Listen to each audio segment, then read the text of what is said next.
Greetings all. Welcome to Drake Day.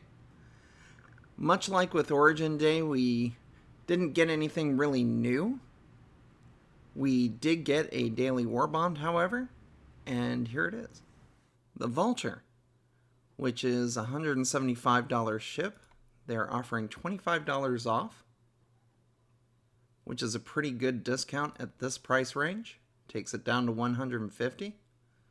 Means our closest anchor point for this CCU is going to be the Razor at $145. As per the discussion we had on the video yesterday, the Razor is not an always available ship. This is only available during events. So at some point you're going to need to close that gap, whether it be now or later. And the closest always available ship, and I'm going to use an example out of my own chains, is the Ballista or the Hornet Tracker at 140. Now, of course, 140 would be a $10 hit, but I would suggest just doing it off the Razor for now, closing it up later, especially because tomorrow is Anvil Day, and both of these vehicles are Anvil vehicles. I myself have an old CCU for the Vulture for only $15 discount, so I'll be cashing that in, getting $5 worth of store credit from turning that CCU in, and using that $5 of store credit to close up the gap between the Razor and one of these two, the Ballista or the Hornet Tracker. And that's why I don't mind spending $5 on stray CCUs, because sooner or later, if I'm not going to use it, I can cash it in for store credit or just hang on to them for later use. Lastly, just to clarify, the reason I brought up that tomorrow is Anvil Day is Anvil Day will have its own daily Warbond deal. So, not saying it's going to be either of these two, but it could be. So I might as well, no reason to tie it in now. I can just sit on that $5 to the Razor thing and wait. So here's what our day 5 chain looks like. And this is just what's available right now in the store. As you can see, I've replaced the Spirit from the previous day with the Vulture because it's tighter, it's at a lower price point. So that gives us that $50 discount over a wider range than the Spirit did from the previous day. The A1 Spirit, I should clarify, not the C1 Spirit. I would still just bag the Vulture and wait rather than use any of this now. But if you're super impatient, you can save up to $50. Looking at the chain for the entire event, however, this remains unchanged.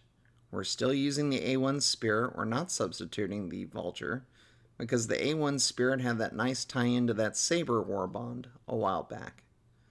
So we are still at a max $95 discount for later on in the chain. And if you've been keeping up with the daily Warbonds for the $5 each, this is where you're sitting at. So one more thing I wanted to go over. I've spent a lot of time in the videos over the last several days talking about how to spend money more wisely in the pledge store. Now I'd like to talk about reasons not to spend money at all. And the biggest reason is this. I'm going to do a quick scroll down. Look how many ships are available to buy in the game for in-game money. Now, about once a year or so, they'll end up doing a ship wipe, and you'll have to earn the in-game money again and buy the ship again. However, money's not too hard to come by in the game, and for a lot of these cheaper ones, there is no reason to spend a ton of money in the pledge store if you just want to play these things. And the other thing I wanted to note is, look how many of these really cheap ones at the beginning are ground vehicles. The Mule, the PTV, the Cyclones, the Ursa, some snub fighters, here's your Rock, here's some starter ships. You get the idea. Never buy a ground vehicle in the pledge store with the intention of keeping it. If you buy one, do it with the intention of using it in a chain somewhere and working off of it. Same goes for a lot of the fighters in the game. The fighters are pretty easy to come by. Things like the Arrow, the Gladius. I don't even buy a Hurricane in the pledge store because look how cheap it is. 1.2 million. So's the Mantis. So's the Vulture. There are a lot of ships that are very easy to get, even after they've done a wipe, that you don't have to spend money in the pledge store. If you're going to spend money in the pledge store, spend it for something you really want and something that's going to be hard to get. And that's it for today. I hope you're having a happy Drake kind of day, and we'll be looking for you for Anvil Day tomorrow. Take care.